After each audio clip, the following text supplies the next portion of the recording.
I never liked to go to school when I was young, so I thought, why should I put her through something? When she became 15 and cleared her 10th standard, I took her out of formal education. And then she said, you're teaching everybody so many things, you're not teaching me anything. I said, this is all you need to know.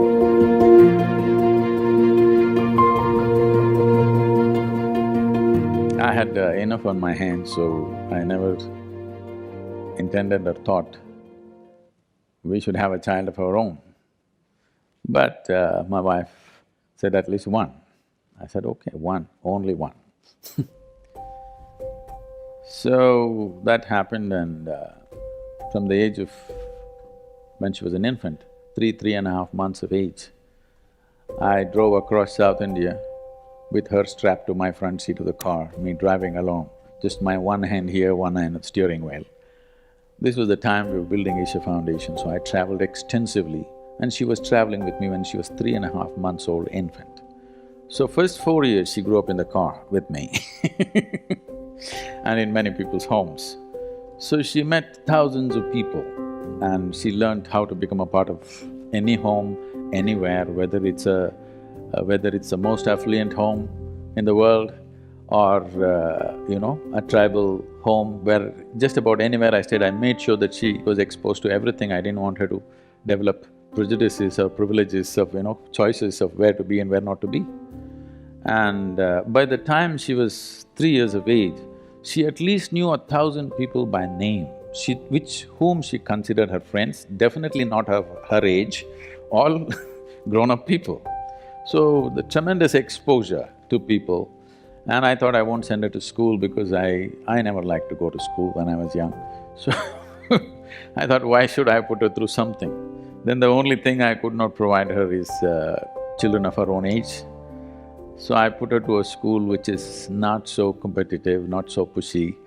So I looked for a school which was started by J. Krishnamurti, and I put her there so that it's easy. And I said, further you go easy on my girl, because I'm not going to look at her report card.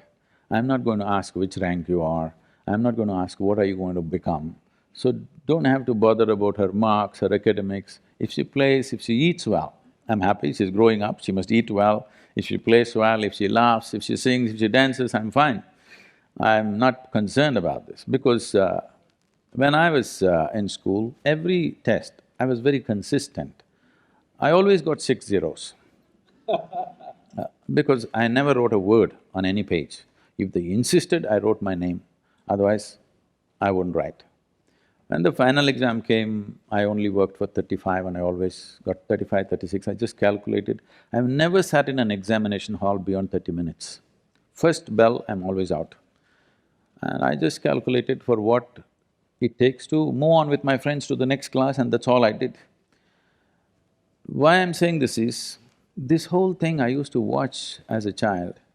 When the report card came every month, some children are crying in the classroom because they've got not the marks that their tiger parents want, and some are strutting around because they are first or second or whatever. Whenever the teacher gave me the card, this report thing, I just took it and gave it to my father. I never ever opened and saw, because I thought this is a transaction between the teacher and my father. I don't want to intrude and see what is going on there. So I particularly requested the principal of the school, don't worry about my girl's education, I just want her to be with children of her age group. She eats well, just make sure she eats well, that's my only concern. She eats well, she's playing, she's laughing, she's jumping and dancing, I'm fine with this. So when she became 15 and cleared her 10th standard, I took her out of formal education, and because it was her mother's dream and the girl also was very interested, I put her into dancing and she went into Bharatanatyam, and now she's one of the upcoming artists in the country. So I never treated her as a child, first thing. From the age of 2, from the time she started speaking, I always treated her as an equal, as an adult. I put whatever we're building a foundation, it's run by volunteers. Volunteers means we're doing variety of work. we're running businesses, we're running major projects and activity across the globe. None of them, except a few who teach, none of them are trained for their job, okay? Because I can't wait and pick somebody from IIT or IIM or something. Those who get rejected by all of you, probably they come to me. Whoever comes, I take them and put them into this job, that job, all kinds of jobs. So what can be done with one word? I have to speak 100 words to make them understand, for them to stay on the job, to remain committed, to keep it going. And because they're volunteers, you can't fire them. You can't fire them for inefficiency or this or that. So whatever problems in the organization, in the management, in individual people's problems, adult problems, all kinds, I always, once in a way, I gave her one of the problem and said, what is it?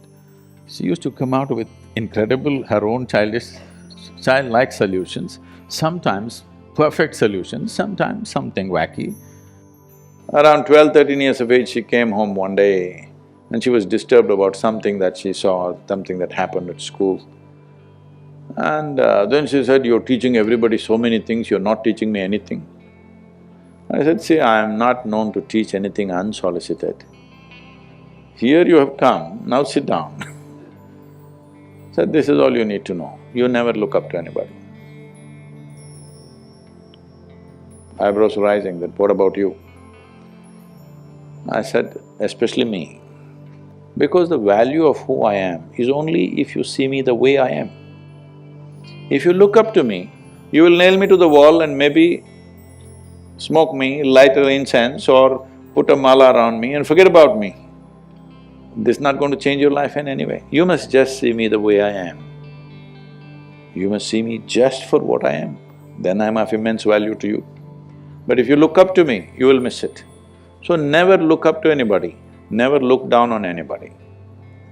If you do this one thing, you will see everything just the way it is. Only if you see things the way they are, you can navigate effortlessly, isn't it so? This is so with life also. Only if you see everything just the way it is, you can navigate through life effortlessly. This is all the ability you need to give to your child. So I always treat it as an adult, never trying to place myself above her. This is the fundamental management I did, that she need not look up to anybody, nor look down to anybody. Just look at level, at everything the way it is. Just learning to see life just the way it is. Looking up is a lie, looking down is a lie. Looking up is coming from a certain prejudice, looking down is coming from a certain prejudice. Being able to treat every life, everything, whatever it is, this is our culture, I want you to understand. It doesn't matter if a paper, just a sheet of paper, when we were growing up, one paper, you cannot step on it. Yes? Yes or no? Many of you have grown up like this in your homes. Just a printed paper, it's nothing, maybe the news is rubbish, but you're not supposed to step on it because you educate yourself through that. If you want to step on the earth, you bow down to it. You don't look up to something or look down to something. What you do to your God, you do to everything. This, not talking about in any cultural or religious way, simply I brought it forth in her life and I think it's worked out wonderfully well for her.